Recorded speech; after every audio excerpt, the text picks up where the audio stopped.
Hello everyone, a very good morning and welcome to BYJU'S Exam Prep.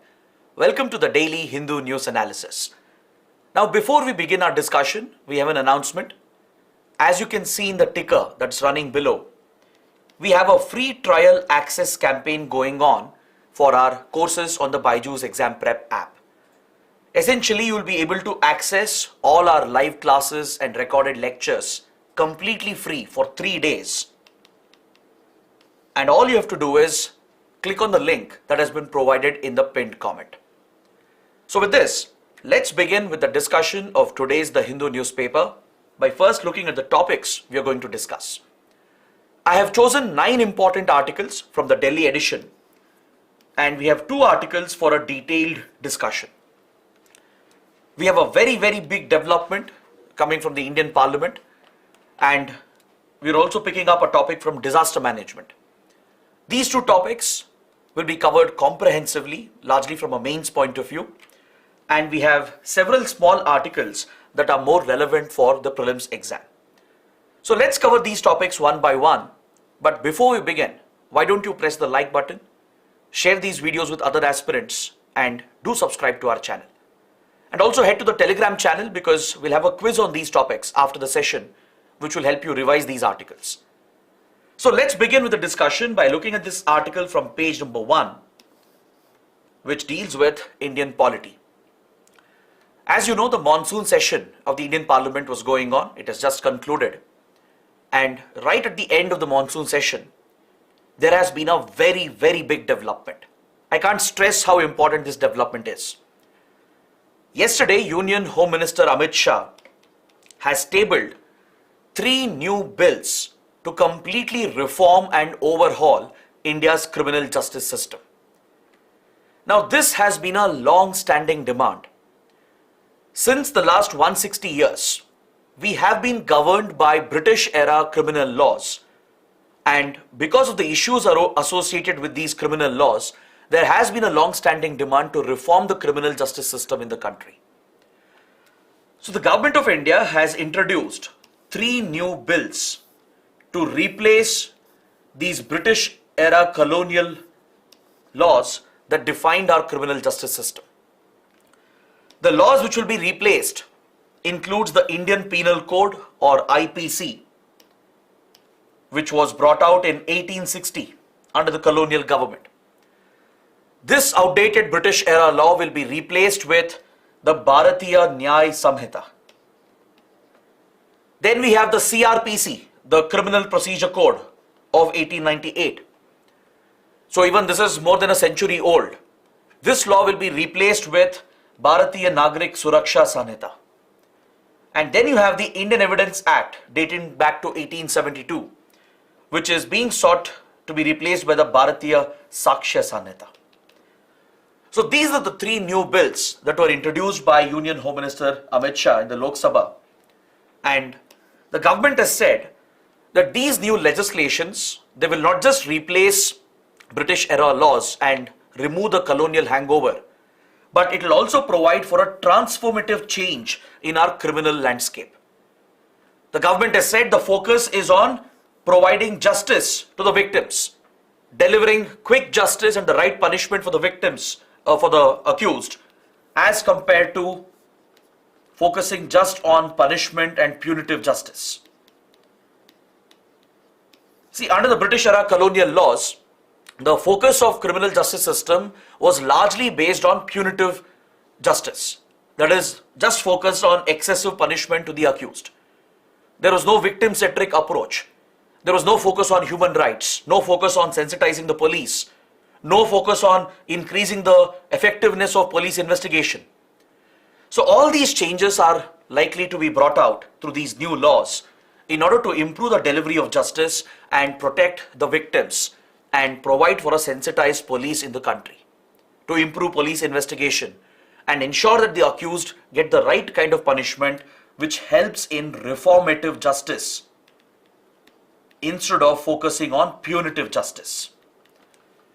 Because in a modern civilized democracy, the focus of the criminal justice system should be on reforming the criminal, right?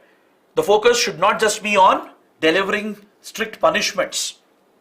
The focus should be on delivering the right punishment quickly to do justice to the victims and ensure that you provide an opportunity for reformation of the criminal, to provide for reformative justice.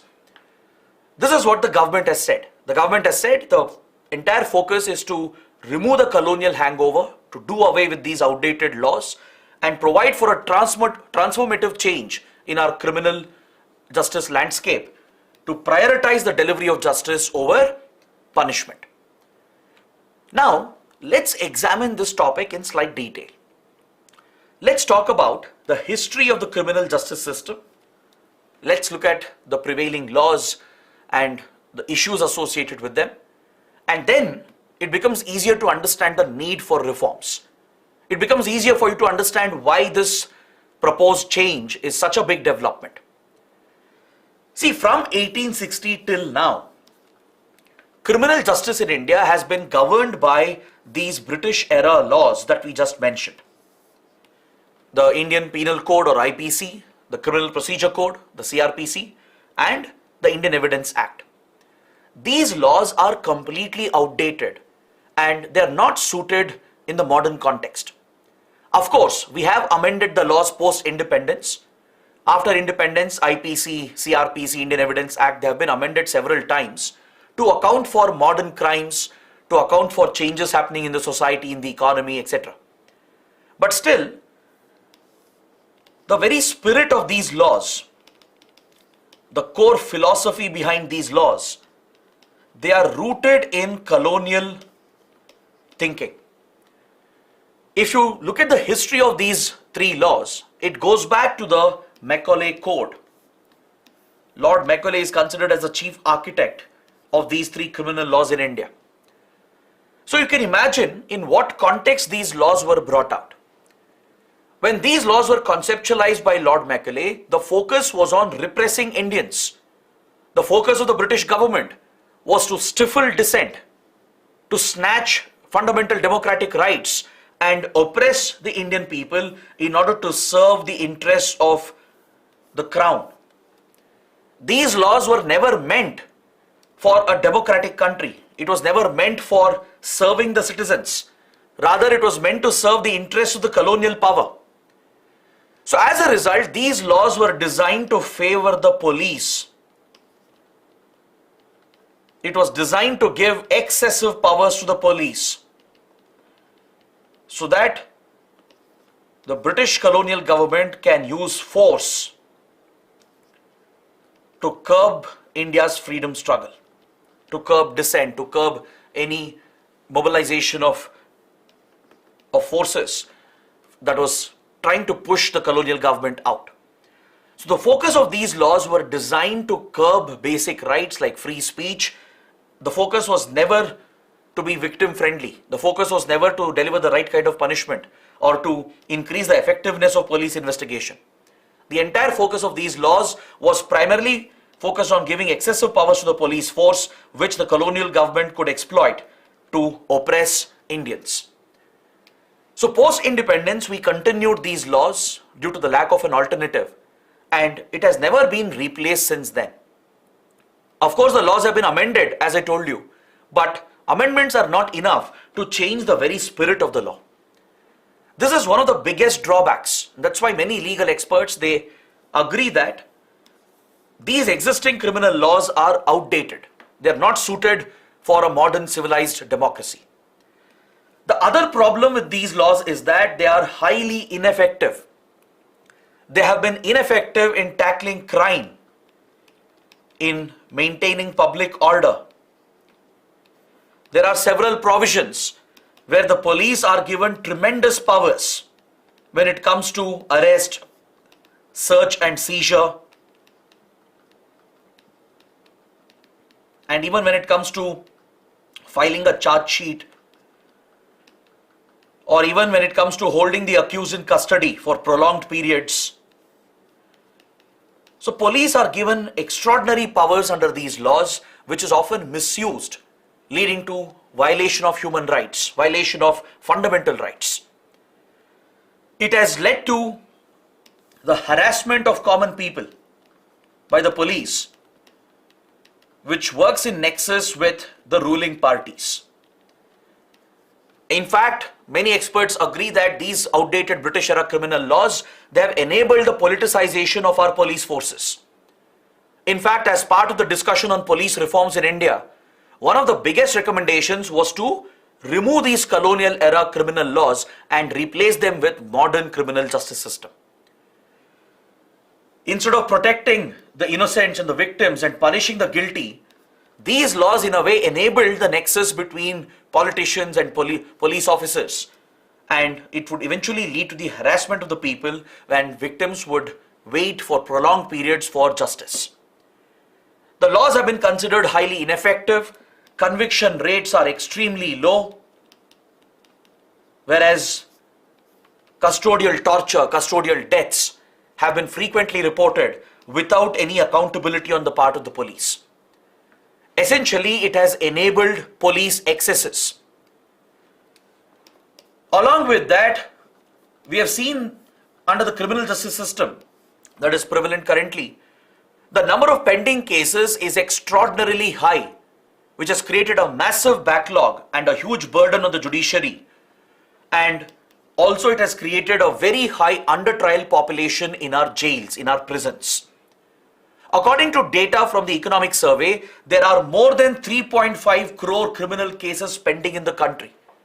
This has overburdened the judiciary, especially the lower courts. The district level and subordinate courts are completely overburdened due to the inefficiencies in the law. As a result, the accused, who are often arrested, sometimes they're arrested on flimsy charges without sufficient evidence, and they end up spending months and years in jail as under trials. As a result, India reports the world's highest under trial population. According to the National Crime Records Bureau, almost 67% of those who are lodged in prisons, they are under trials, which means they are still undergoing trial. They have not been convicted in a court of law. Such high under trial population puts pressure on the prison system. It's a violation of their fundamental rights as well. Imagine if a majority of these accused, if they are not guilty, and eventually if the cases fall apart due to lack of evidence and poor investigation, or in some cases to begin with, it could be false charges brought up by the police to pin the blame on some innocent people. In many such cases, the accused who would have spent months and years in jail, their life, their career would have been ruined, right? And that is a direct breach of their fundamental rights as well. So in many ways, the criminal justice system of the colonial era is contributing to the high pendency of cases and the high under trial population. It has continued the poor investigation abilities of our police forces. It does not provide for enough transparency and accountability. In many ways, it has nurtured the corruption in our police forces and promoted the nexus between political outfits and police forces. It has enabled the politicization of our police forces. It has also overburdened our police forces. Right? The criminal justice system, under these three laws which are currently in force, right? They have contributed to heavy burden, workload on the police force, and it affects the deployment of modern tools and scientific investigative tools which could speed up investigation and ensure conviction. So no wonder conviction rates are extremely low under the criminal justice laws, and this clearly explains why these outdated laws have to go. They have to be reformed and replaced with modern laws. Now let's say UPSC asks you a mains question where you are asked to examine the background and justify the need for reforming the criminal laws. So these points that I'm going to present will be very, very important. You can expect a question either in internal security under GS paper 3 or maybe even under polity under GS paper 2. So please note down the points through which we can justify the need for reforms in criminal laws. Now that you know the background, you know the deficiencies, we can easily argue as to why the criminal justice system has to be reformed. See, criminal laws, they represent the most direct link between the state and the citizens. in your day-to-day life, in your regular interaction with the state, the most interaction a person has with the state is usually with the police and the criminal justice system, right? Whether you're part of a crime or not, whether you're a victim or not, right? You still come across the police forces on the street day in, day out, correct? You come across various security situations in the place where you reside. You deal with public order, law and order situations. You deal with various offenses, including criminal offenses. You'll be reading about it. Your well-being is directly affected by the rising crime rate in a given place. So citizens have a high level of exposure to the police and criminal system. In fact, this represents the very face of the state for many people. See, most of us, we don't interact with other organs of the government on a regular basis. So in a given period of time, most of our interaction, at least the face of the state for us, would be the police and the criminal justice system. It's the very expression, the most apparent expression of the state and the link with the citizens. Now, if such a critical link is outdated, if it is enabling police excesses and violation of fundamental rights, now how will citizens have faith in the state and in the constitution? Correct? In fact, if you look at Naxalism in India, if you look at the origin of Naxalism and the spread of Maoist ideology, one of the reasons which contributed to the spread of Naxal ideology was police excesses committed against farmers, peasants and tribal population of the country. The criminal justice laws enabled the police forces to abuse their powers, which created resentment amongst farmers and tribal communities that contributed to large-scale support in the Naxal corridor. Is that clear? So it's very, very essential to ensure that the criminal laws are fair, in line with your constitutional norms and principles, and it should match the norms of a modern civilized society. That's why I told you, a criminal justice system should focus on reforming the criminal, not just merely delivering some punishment. It's not about delivering the strictest of punishments. If that was the case, then countries with capital punishment, right? Countries with brutal forms of punishment, where the guilty, they are hanged publicly, they are beaten with stones, right? In such societies, crime would have been completely eradicated if punishment alone were to work, right? So what really helps in deterring crime is quick justice and swift justice. Efficient investigation, quick arrests, solid investigation, and quick, efficient prosecution. This is what delivers quick justice to the victims and the right amount of punishment, the proportionate punishment to the guilty. So in a modern civilized society, the very concept of criminal justice has undergone a very big change. Providing brutal, strict punishments, they are of medieval era, or they are a feature in authoritarian states. For example, you look at few African countries and West Asian countries. Take Saudi Arabia, for example, Iran, for example. They are not democracies. They have brutal forms of punishment. And does that mean they have eliminated crime? No. Crime keeps taking place, and it's only the innocent who get caught in between. And many times, people who are not guilty are punished and given the strictest of punishments. Such brutal punishments, they don't represent a modern civilized society. In a modern civilized democracy, what you need is reformative justice. An opportunity to reform the criminal and deter crimes through effective justice delivery. So this makes it very clear that we can't have laws that are 160 years old, drafted by a foreign colonial power. Even though you have done enough amendments to update and suit them to the modern context, the spirit of the law is the problem. The colonial hangover is very apparent. As I told you, it is directly contributing to the politicization of our police forces and the misuse of police powers. So it's very critical to reform these laws and ensure that it accommodates all the changes that are happening in the society.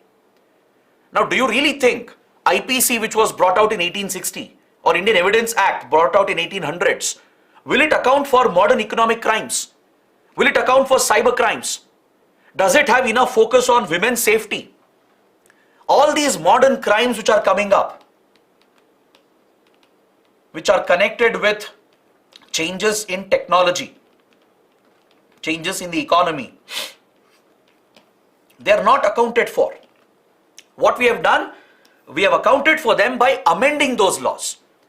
For example, to account for cyber crimes, through the Information Technology Act, the Indian Penal Code and CRPC and Indian Evidence Act were amended. When the IT Act was enacted in 2000, retrospectively, the criminal laws were also amended to account for cyber crimes. But these mere amendments are not enough. Just adding some provisions here and there is not enough, because the very spirit of the law is outdated. It does not account for the changes that have happened in the society. It doesn't account for changes in technology, the changes in economy. So a criminal justice system should suit the pace at which the society is evolving. Is that clear? And Macaulay's code of 1800s is clearly not suited for a 21st century criminal. 21st century criminals are more sophisticated, and no one could have conceptualized these aspects a couple of centuries ago, right? So clearly Macaulay's code, the British era criminal justice system, is outdated, it's out of place for a modern democratic India. There's no question, there's no doubt that these laws have to go, they have to be removed and replaced with new criminal laws that suit the Indian context. The state has an obligation to protect the society. The state has to make efficient laws to protect the basic rights of our citizens, including fundamental rights and human rights. Guaranteeing the fundamental rights, including right to life and personal liberty, is an obligation on the state. And bringing out the right criminal laws is a step in that regard. So from many decades, there has been a strong demand within India for reforming the criminal laws. From political parties, from retired officers, experts, from the judiciary, from the media, from the civil society. There has been a very, very strong demand since India's independence to reform the criminal justice system. In fact, we have had several committees as well in the past. The issue has been discussed repeatedly as part of the broader police reforms. But these changes had not taken place until now. Due to the lack of consultation, the lack of common thought between the central and state governments, the lack of support from all the stakeholders, the process had never moved forward. Because reforming the criminal laws is very controversial. It's not just about replacing these outdated laws. It's about what provisions are you going to include in the new criminal laws. How will you address the issues left behind by the colonial laws? How will you counter the colonial legacy? How will you desensitize? How will you promote sensitization in our police forces? How will you make investigation more efficient? How will you protect the basic rights of the victims while delivering the right punishment to the accused? Right? So addressing all these issues is always complicated. This marks a major legal reform, and that's why the process has seen many, many delays despite repeated attempts. It was a known fact that these laws are not exactly in line with the Constitution. There were many bottlenecks affecting investigation, affecting justice, even leading to derailment of justice. And as you know, justice delayed is justice denied. So victims were at the receiving end of the inefficiency of these laws. And in general, the Indian polity was being affected, right from the state to the police to the criminals to the people, the victims, right? Everybody would face the impact of these outdated colonial era criminal justice laws. So without a doubt, there is a strong need to reform them. There's no doubt about it. But the problem is, how will you reform? What changes to be introduced? What would be the exact provisions? To identify these areas, few committees have been set up in the past, and you should know about these committees. We had the Malibat Committee, which was set up in the year 2000 as part of reforming the police system and the criminal justice system. The committee was headed by Justice V.S. Malimat, a former Chief Justice of Karnataka and Kerala High Court. The Malibat Committee was tasked with reviewing the criminal justice laws, the IPC, CRPC and the Evidence Act, and suggesting reforms in order to modernize these laws. So the Malimat Committee suggested around 158 changes and submitted its report in 2003. The committee was of the view, it was of the opinion, that the existing laws, they favor the accused and they did not adequately focus on delivering justice to the victims. While this was an important observation made by Malimat Committee, the problem was the recommendations of the committee were very, very controversial. In the name of reforming the laws, the committee was suggesting giving excessive powers to the police. In the name of making investigation efficient and delivering justice to victims, Malimat Committee had suggested more excessive powers to the police forces, and naturally this became very, very controversial. Critics pointed out that if Malimat recommendations were implemented, it would be even worse than the colonial era laws. Such strict provisions were recommended by the committee, and because of the controversy triggered and because of the strong opposition against it, most of these recommendations were never implemented. Is that clear? Most of the recommendations of Malimat Committee never saw the light. It was never implemented because of strong opposition and the controversy triggered.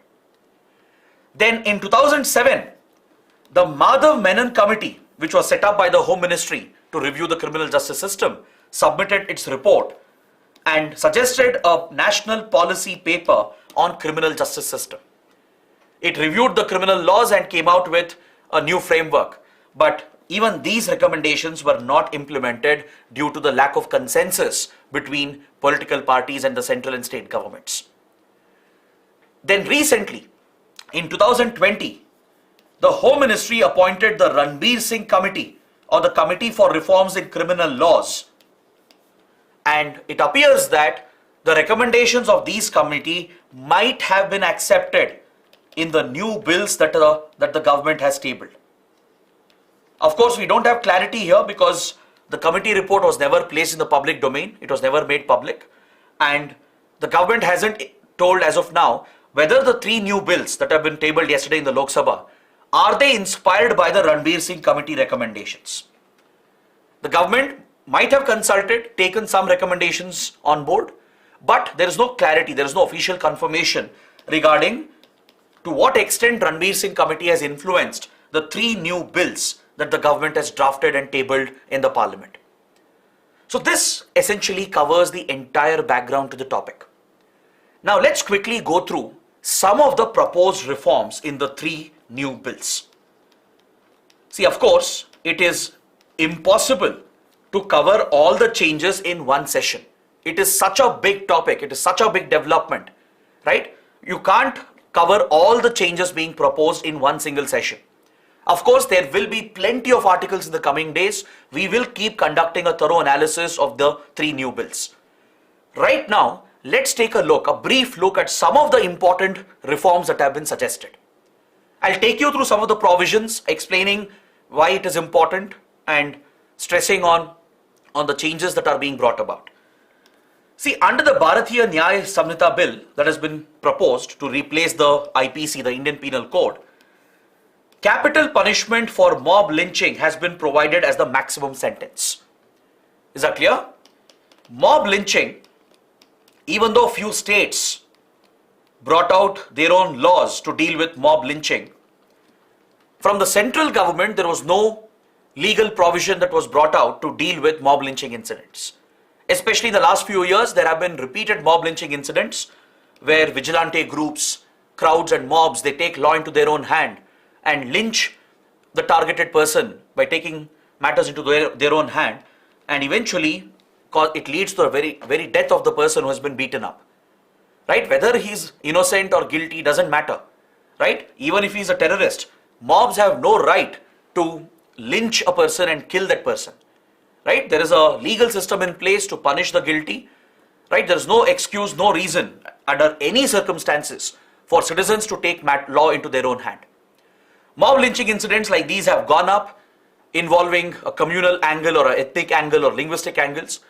So this is not tolerable, and few states brought out their own legal measures to tackle mob lynching. Is that clear? Now the central government also is proposing under the new law which replaces IPC, and it provides capital punishment, the death penalty as a maximum punishment for mob lynching. Is that clear? That's a very big change that's been proposed. Next, the three bills, they give a lot of priority for women and children.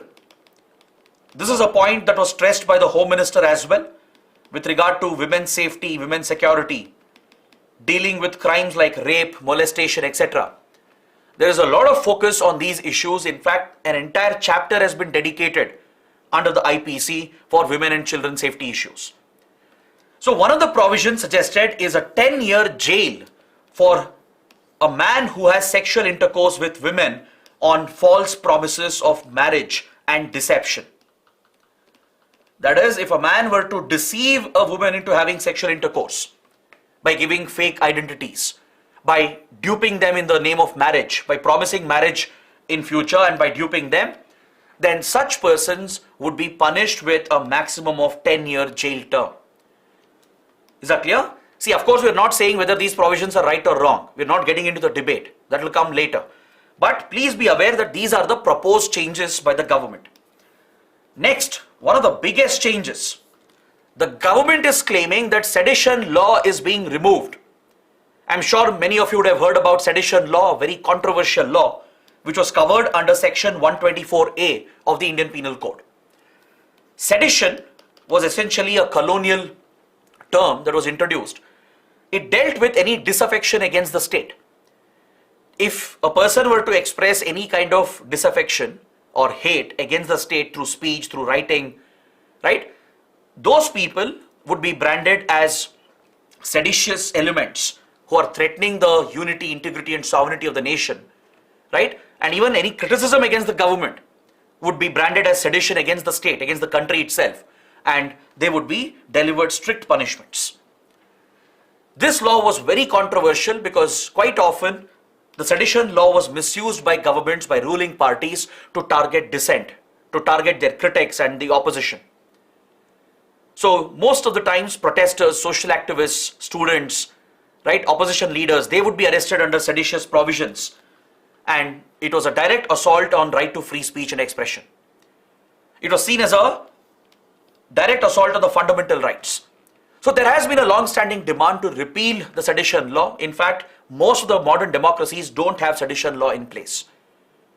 Whereas India continued to retain this and attracted a lot of controversy, and now the government is claiming, please note down this point, government is claiming that under the new bill, sedition law is being repealed.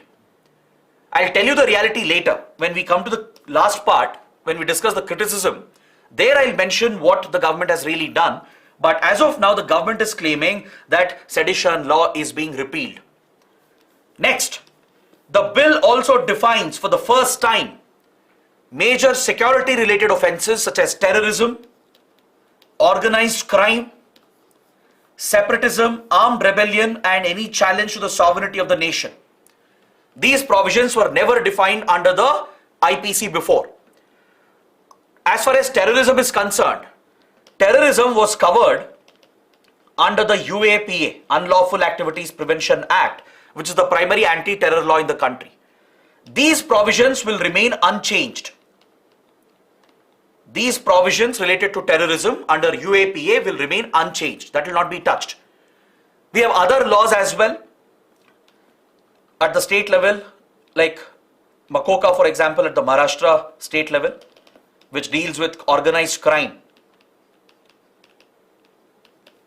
These laws will not be touched by the new bills. Those provisions will continue to remain.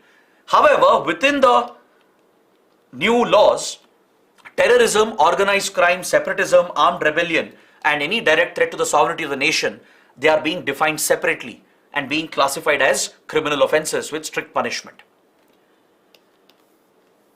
The new bills also have a provision for putting absconding criminals on trial in a court in absentia and delivering punishment to them in absentia. There are several criminals, offenders who have run away from the country, like for example Dawood Ibrahim, the fugitive economic offenders, right?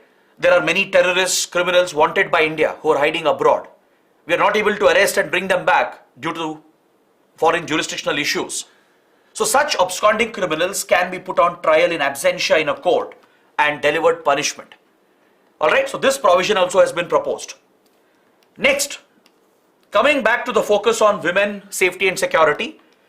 In case of sexual violence against women, the new law mandates that video recording of the statement of the survivor is compulsory to ensure that the right account is registered in the complaint, to ensure that there is no manipulation done by the police later. Video statement of the survivor has to be taken. It is compulsory in any case of sexual violence, be it rape or molestation.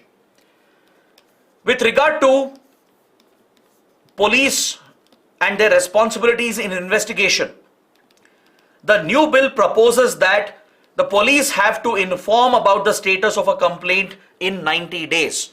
Once a complaint has been registered, within 90 days, they have to update the court and the complainant, the victim, regarding the status of the investigation. They can't simply remain idle. They can't simply brush aside the case and ignore the case.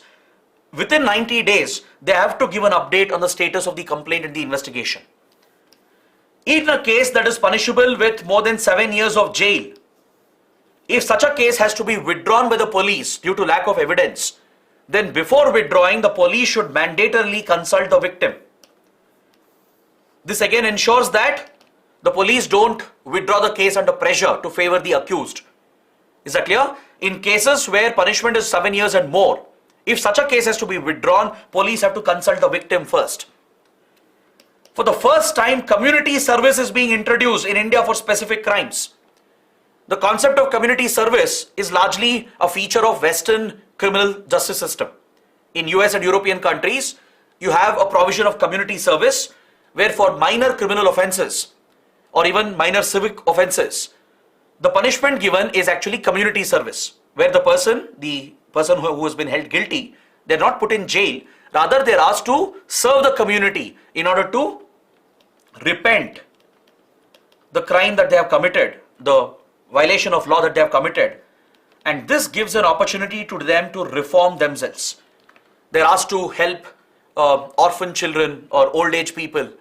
They're asked to help in upkeep of the city, for example.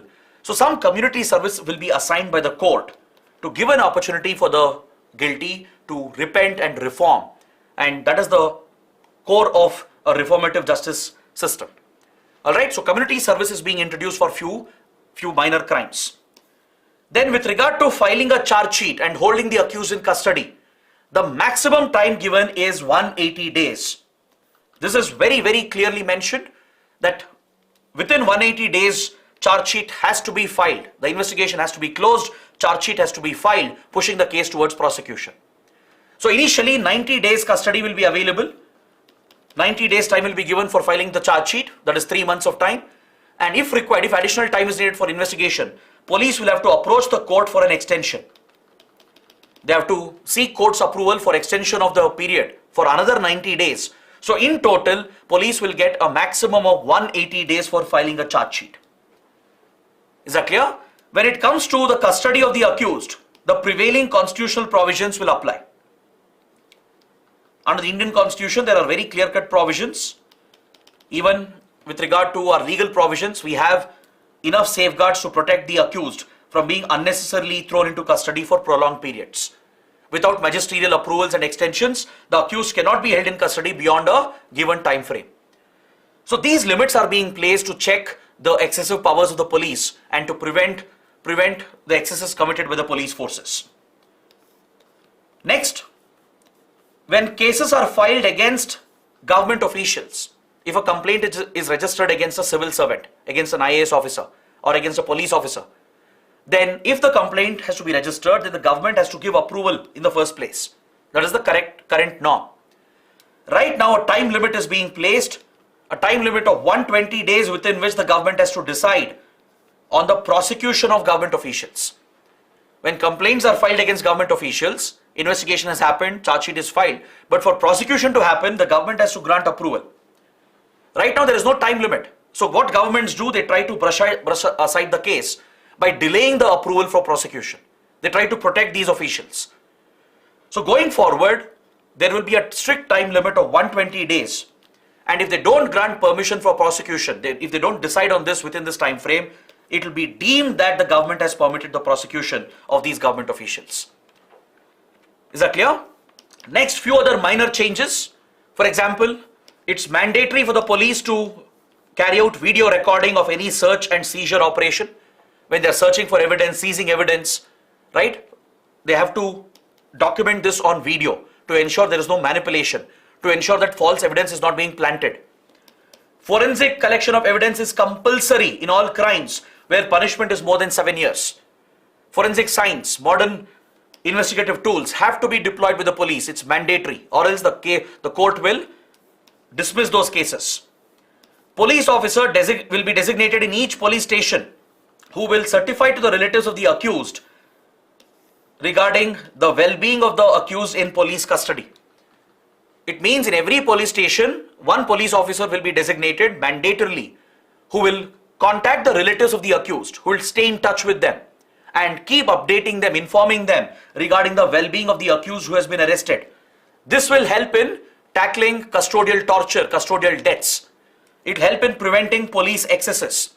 The police will have a responsibility to inform the relatives regarding the well-being of the accused.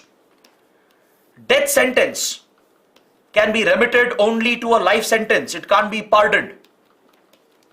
Is that clear? Death sentence can be remitted only to a life sentence, nothing below that.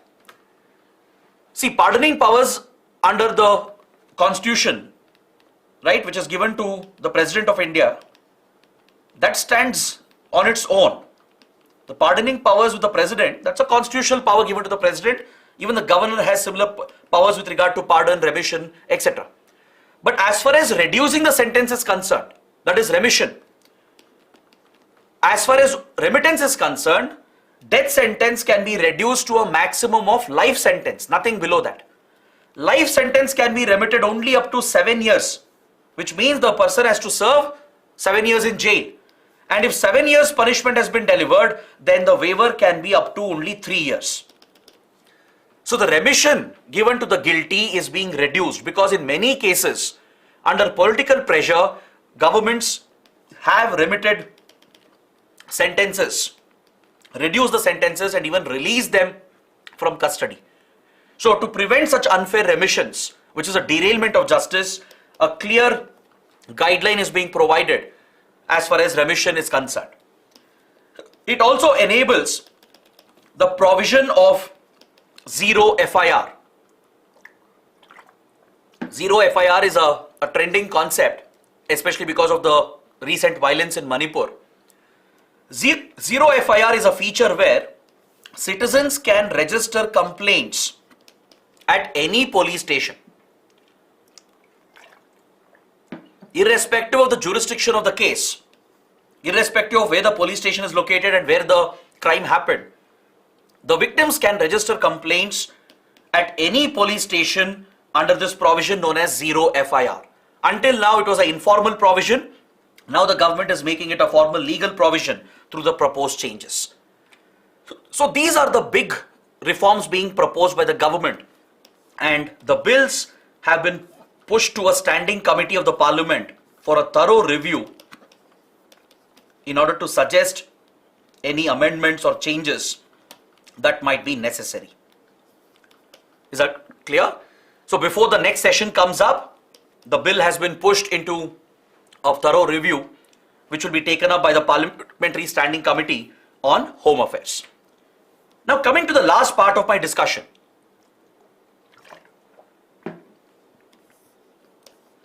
Legal experts who have reviewed the initial provisions, they have come out with some basic criticism. You can already identify some criticism against the new bills that the government has proposed. For example, the government is claiming that sedition is being removed entirely. But according to legal experts, this is not entirely true. According to legal experts, if you look at section 150 of the proposed Bharatiya Nyaya Sanhita bill, sedition has been indirectly introduced. Even though the word sedition is not being used, it deals with an offense where there is a threat to the sovereignty and integrity of the nation. In a way, sedition is being included in a different form without mentioning sedition by word. The word sedition has been removed, that's it. But a similar provision exists under the Bharatiya Nyaya Sanhita Bill of section 150, which would be a replacement of the Indian Penal Code. So, as claimed by the government, sedition is not being entirely removed, it's being introduced through a different form. Next, the other point of criticism is that, is this a true overhaul of the criminal justice system? That's a question. The government is saying it's a major landmark reform, but legal experts have a concern. Their concern is that even though changes are being proposed, many of the provisions have been simply copy-pasted from the previous laws. Existing provisions under IPC, CRPC and the Evidence Act have been directly taken forward without any changes as such. Now this is a major point of contention, because see, it's not just about the change, it's not just about replacing the laws, it's about the quality of the provisions being introduced. It's about the effectiveness of the provisions being introduced. So in this regard, many legal experts still have a concern, and it requires a thorough review to be done. Because when it comes to arrest, when it comes to the rights of the accused, when it comes to victim-friendly justice system, there are a lot of concerns that still remain, because right now the existing provisions, some of them are being directly taken forward without much changes. The other concern is with regard to the process that was employed in drafting the bill. In drafting the bill, it's not clear whether the government held enough consultation. There's no clarity on this. The government has not clarified whether Ranbir Singh committee recommendations were included. The government has not clarified as to which stakeholders have been consulted while drafting the bill. Is that clear? The government has just said that enough consultation has taken place within the government, but there is no clarity on this. There is no information in the public domain which shows the extent of consultation the government has held. Has the government consulted legal experts? Has it consulted the civil society, the state governments? Has it held a consultation with Law Commission of India, with the judiciary? This is not clear. And it's also not clear whether Ranbir Singh committee recommendations have been incorporated or not. So, of course, there are some concerns, and this will come up very soon, because critics, the media, and even the judiciary will bring up these issues one by one, and especially the Parliamentary Standing Committee, which is going to thoroughly examine these bills, will bring up the concerns, and this will be an issue we will be discussing for a very, very long time. Is that clear? So these are the big developments related to the criminal justice system. Now, moving on to the next article, on page 16, we have an article that refers to a deadly wildfire in Hawaii, which is an island territory of the United States. In Hawaii, which is a group of islands in the North Pacific, you have a very popular tourist destination called Maui. The entire island of Maui, especially the town of Lahaina, which you can see in the image, has been completely decimated by this massive wildfire which has ripped across the Hawaiian islands. This is a massive disaster. More than 55 people have already been confirmed dead. 1,000 plus people are missing. The death count is likely to increase significantly, and the entire tourist town has been completely burnt down. You can look at the scale of the impact. Lahaina looks like a war zone, an area destroyed by war and conflict. That is the kind of impact this wildfire has had. And this is not the first time we are witnessing such mega wildfires. Recently, we saw a massive wildfire in southern Europe. We had mentioned this as well. In the Mediterranean, countries like Spain, Italy, Greece, they all witnessed massive wildfires in the last few weeks itself. So rising wildfires has become a deadly concern. it has become a major concern, and hence we should look at this topic in detail. Now first let's understand where exactly this island is located. From a mapping point of view, it could be relevant. See, the Hawaiian Islands of the United States, it's located in the North Pacific Ocean, somewhere in between Japan and United States. Roughly, this is where the Hawaiian group of islands is located, and within Hawaii you have the island of Maui, where this disaster has occurred. See, Hawaiian Islands is not new to forest fires. Forest fires are quite common, even in California, for example, in Mexico, in Hawaii region, also in Mediterranean region, in Australia. During the summer season, it's very common to witness these wildfires. But the problem is the record temperatures being reported, which is believed to be a result of climate change. That is the real concern. See, wildfires have been occurring since centuries. There's nothing new to it. Wildfires, many of the wildfires are natural. They're triggered by natural causes. But the real concern is about how anthropogenic factors have contributed to it, how man-made factors might have aggravated wildfires. Now, if you look at the natural causes of forest fires, you have lightning. Lightning is a trigger. If there is enough dry biomass available, let's say dried trees or grass, if that's available, under the right temperature and humidity conditions, lightning can easily trigger fire, which could further spread and consume thousands of hectares of forests. Then massive heat wave conditions.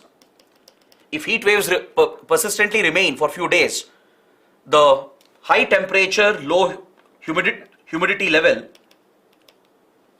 could easily trigger fire in the dry biomass that is available in a forest area.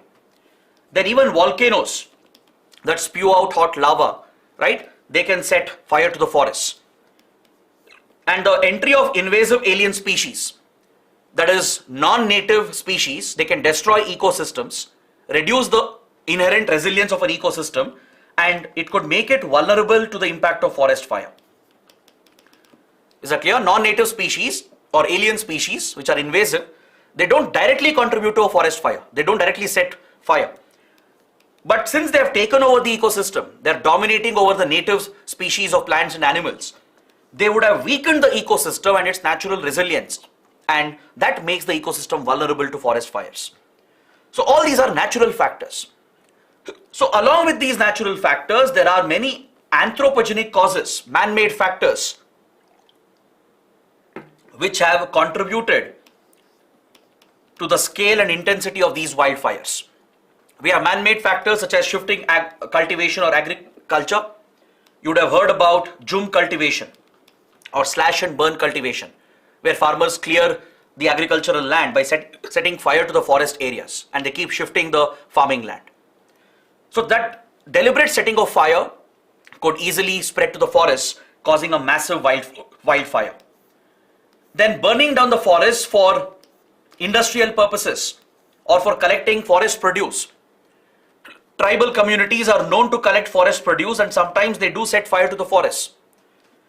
Large industries which have won licenses for industrial expansion, right, or extraction of forest resources, they might start deliberate fires.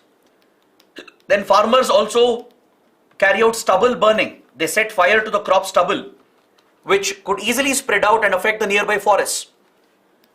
So in general, deforestation contributes to wildfires, and it's a major anthropogenic cause. Then you also have poaching, because poachers, they often set fires to scare animals which they are targeting, and these fires can easily spread in an uncontrollable manner. And even exploitative tourism.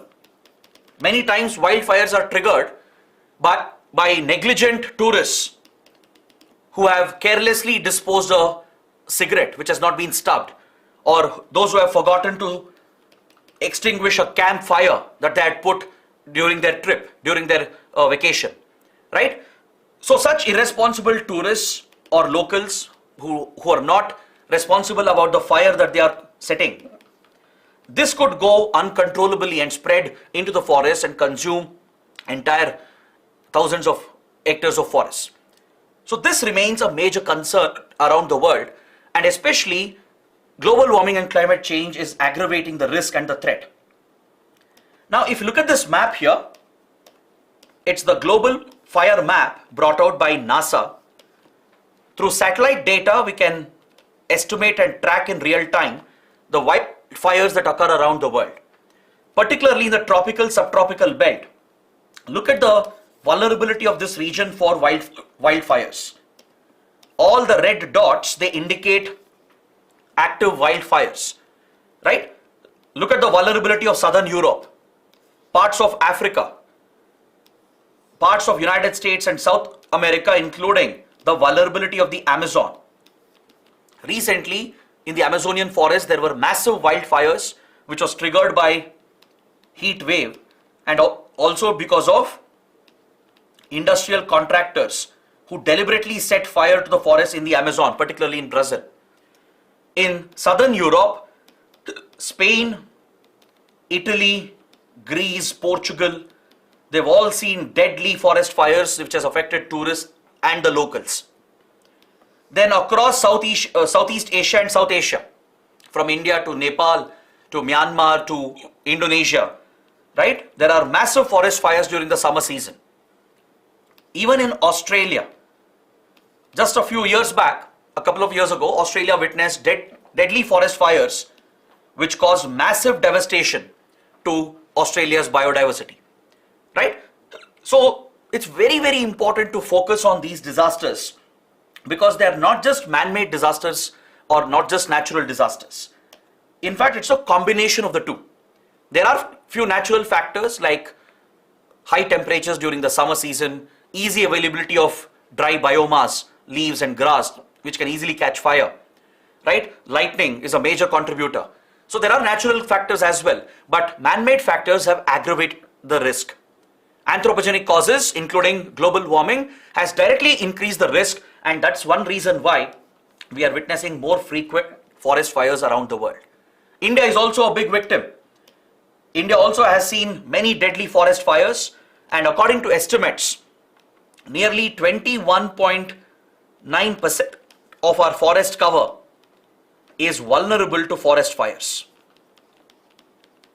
According to data brought out by the Forest Survey of India, more than 21% of India's forest cover is vulnerable to forest fires.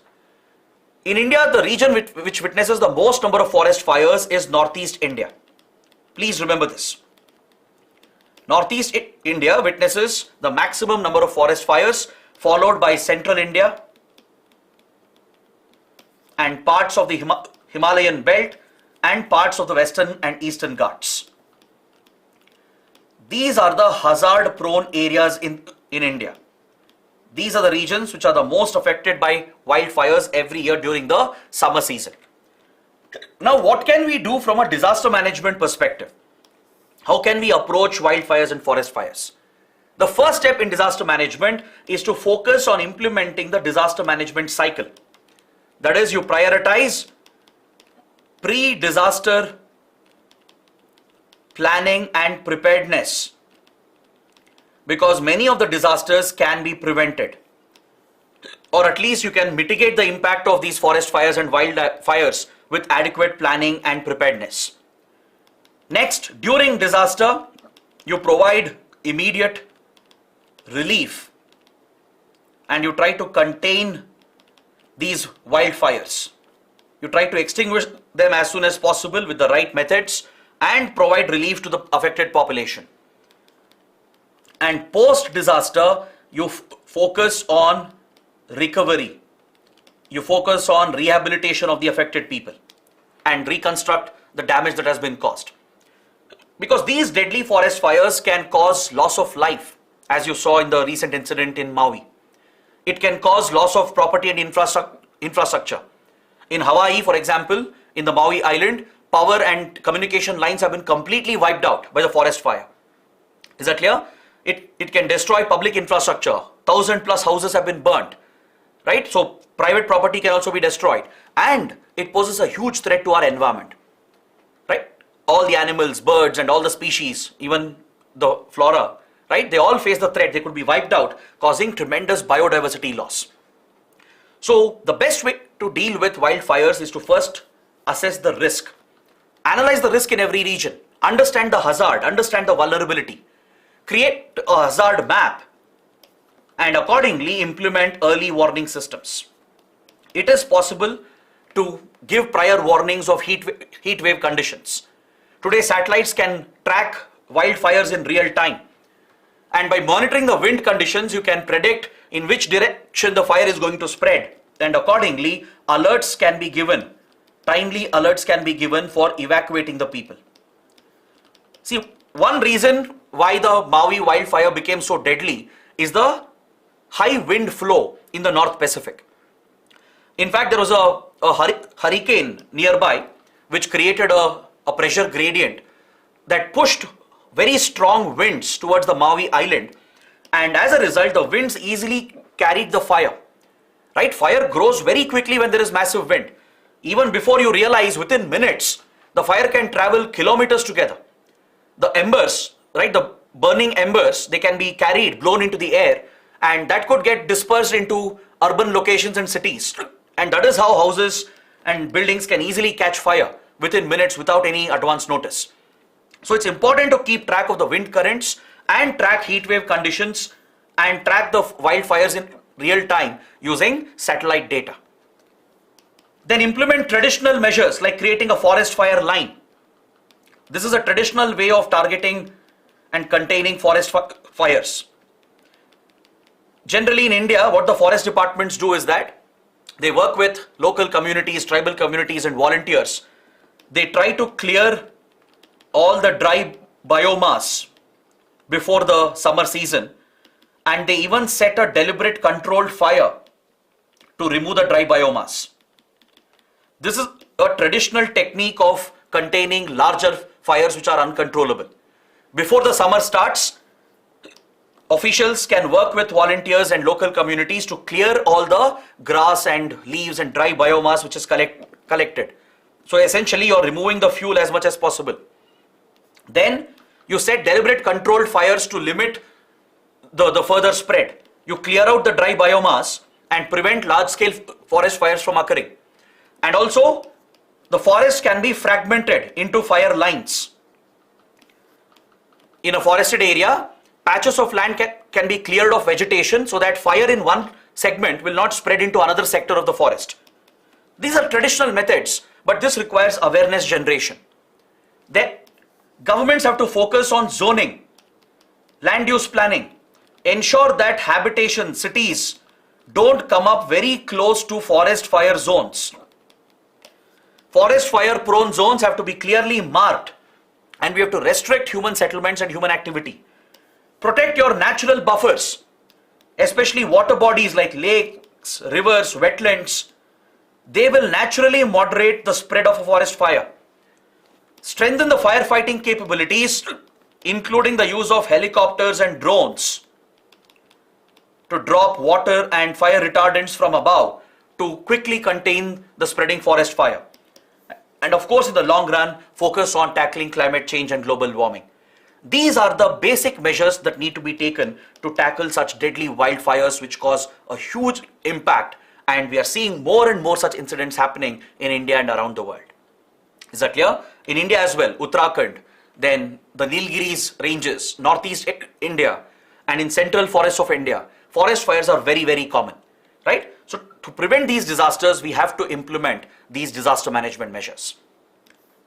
Now let's head towards the prelims articles and focus on few smaller topics which is more relevant for the prelims exam.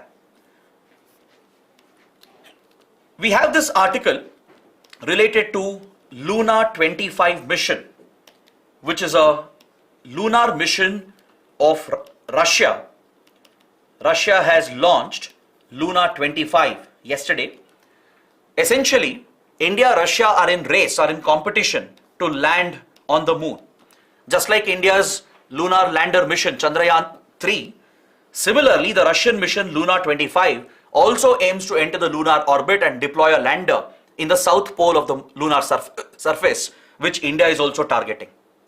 But of course, the projects will not affect the other. They'll not have any chance of collision, or it will not pose any risk to each other. But estimates are suggesting that Luna 25, which was launched just yesterday, will reach the lunar surface faster than Chandrayaan 3. As you know, Chandrayaan 3 was launched in July. It is yet to get closer to the lunar surface, and we are likely to attempt the lunar landing on 23rd August.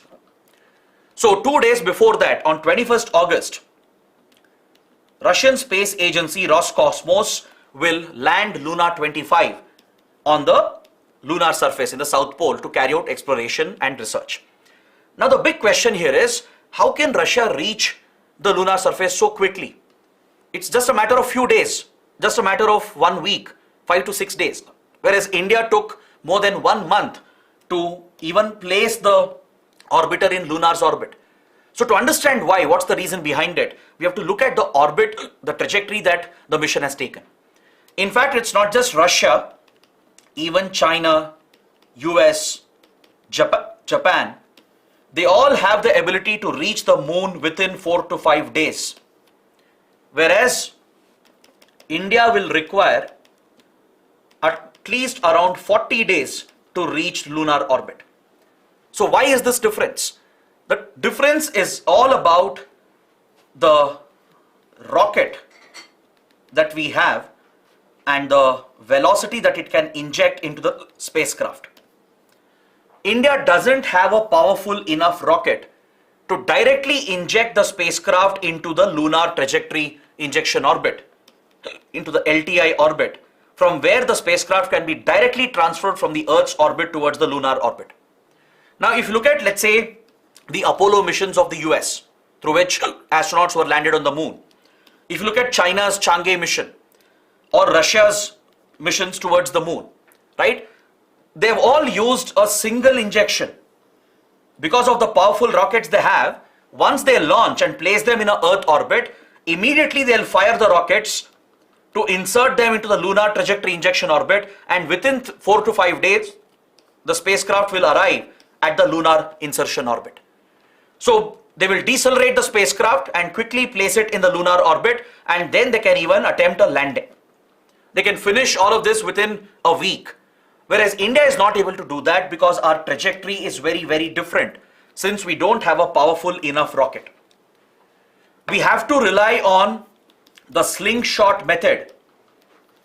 We have to rely on the slingshot method, and since the GSLV Mark III rocket, the current launch vehicle that we have, right, it can lift off the spacecraft only to a certain orbit, beyond which we have to fire the onboard thrusters repeatedly to raise the orbit around the Earth and then perform the slingshot maneuver to place it on the lunar transfer trajectory, right? And then it's inserted into the lunar orbit and slowly decelerated over a period of time, and then it's placed in a circular orbit, and then we have to attempt the landing. So this entire process will take a good 40 plus days for India. This is the primary reason as to why our lunar mission takes so many days, whereas Russia is reaching the lunar surface much before the Chandrayaan 3 mission. And also another important point here is that ISRO has brought out an assessment of the traffic around the moon, because currently there are many spacecrafts in orbit around the moon, and it poses a risk for future missions. There is a risk of collision, or in the future there is growing interest in exploring the moon. In fact, US is planning to place astronauts back. It's returning with the Artemis mission. Russia, Japan, China, they're all showing more interest in studying the moon, right? So going forward, we might see more manned missions as well, more orbiters and spacecrafts being deployed around the moon. So it's important to understand and estimate the traffic, the spacecraft traffic present around the moon surface, right? So ISRO has carried out a study to understand different spacecrafts that are present in the lunar orbit to prevent any possible collisions. You have various space missions like the Lunar Reconnaissance Orbiter of NASA. There is the KPLO spacecraft from South Korea. You have the Themis mission of NASA again. even China, Japan, Russia, they all have spacecrafts that are orbiting or deployed on the lunar surface or in the orbit. So to prevent collisions, ISRO has developed a detailed assessment and a study, and we also coordinate with the Interagency Space Debris Coordination Committee to coordinate with different global space agencies to avoid any collisions in lunar orbit. In fact, our Chandrayaan 1 and Chandrayaan 2 orbiter, they are still in orbit around the moon surface. There have been collision avoidance maneuvers that ISRO has carried out with Chandrayaan 2, right, the Chandrayaan 2 orbiter, to avoid direct collision with other spacecrafts. So that is why we follow the guidelines, the space debris mitigation guidelines laid out by the United Nations. The UN has laid out these guidelines to manage space debris not just around Earth, but also the same framework will help in managing space debris and collisions around the lunar orbit as well. So ISRO works with NASA and other global space agencies through the Interagency Space Debris Coordination Committee to assess and keep track of all the space traffic to prevent any potential collisions. Next, we have an article on page number 8 that refers to the Tampara lake in Odisha. The National Green Tribunal has issued a stay order against illegal construction at the Tampara lake, which is a protected wetland. Alright, so it's very important to know about this lake. The Tampara lake, it's a freshwater lake in Odisha, one of the largest freshwater lakes. It's located over here. It connects with the Bay of Bengal on the other side, and it's located at the mouth of the Rushikulya River. Is that clear? Please write down this point. It's on the right bank of the Rushikulya River, and it's one of the largest freshwater lakes, and it has a very rich biodiversity. It is blessed with a lot of flora and fauna. But the most important point is that it's a protected Ramsar site. It is a designated wetland of international importance under the Ramsar Convention. So Odisha is very interested in protecting and conserving this wetland, and there was illegal construction which was taking place in the wetland catchment area, and the National Green Tribunal has intervened and it has directed the state government to stop any such illegal construction.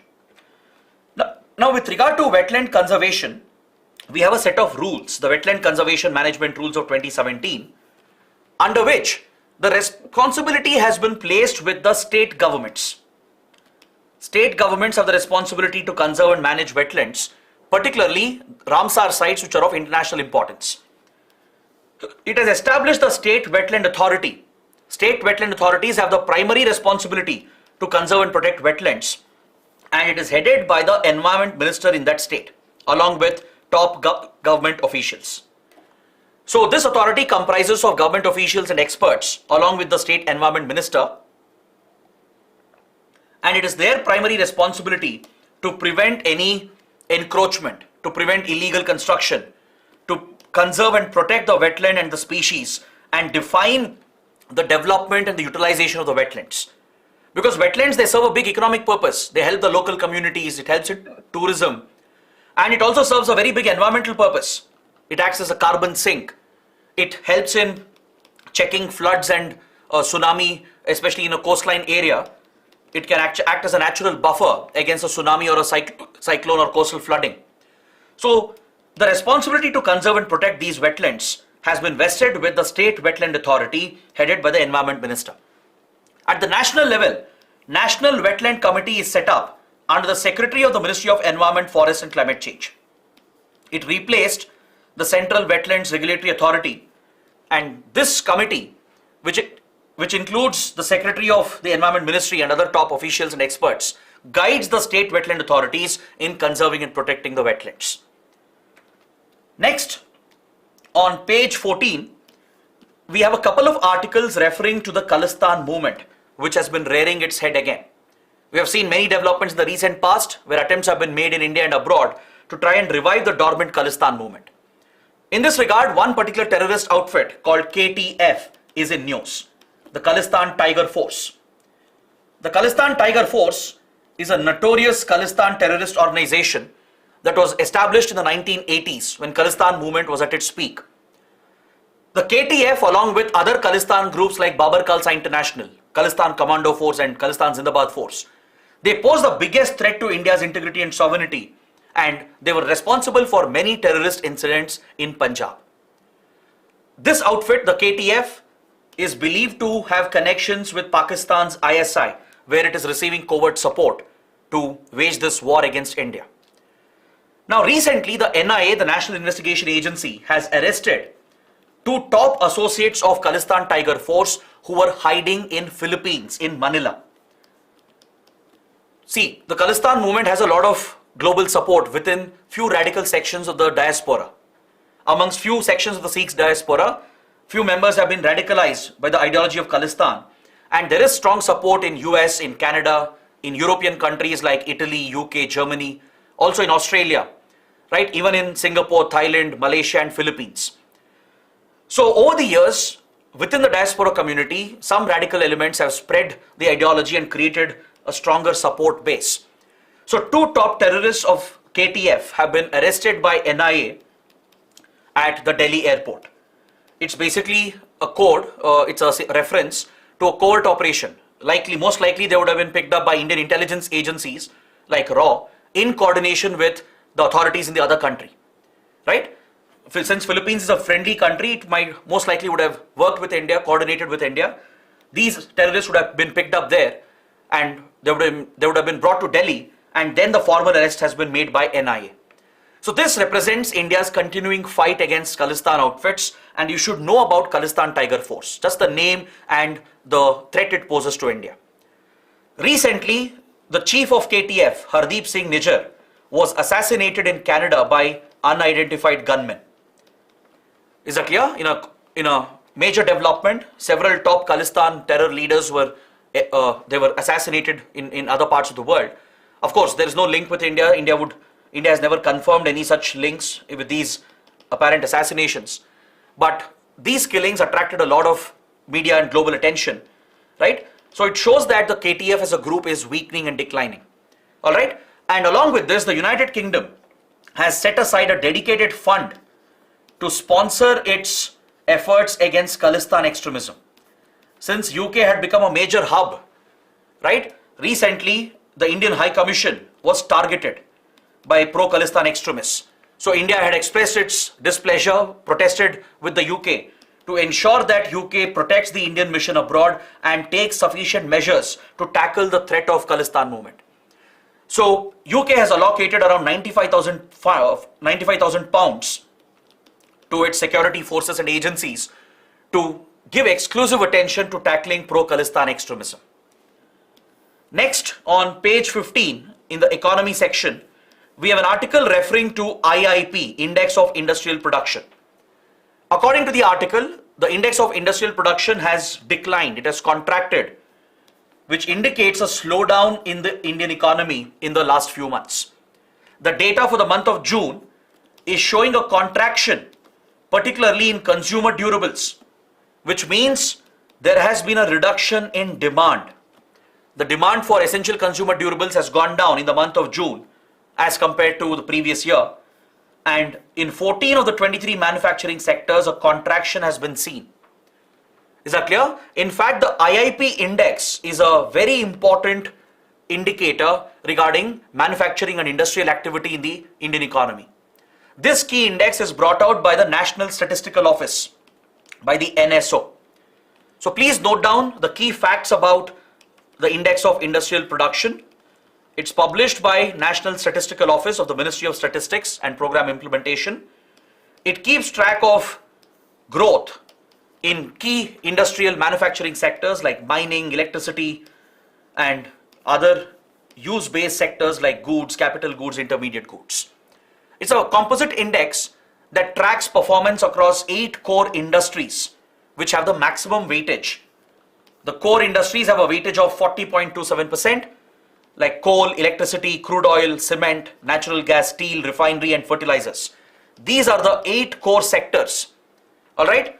And combined together with other manufacturing sectors, it provides an estimate of industrial activity and growth as far as India's manufacturing and industries are concerned. So it's a vital indicator for the finance ministry, for the RBI and other stakeholders to come out with policy measures to tackle the challenges to industrial growth. Right?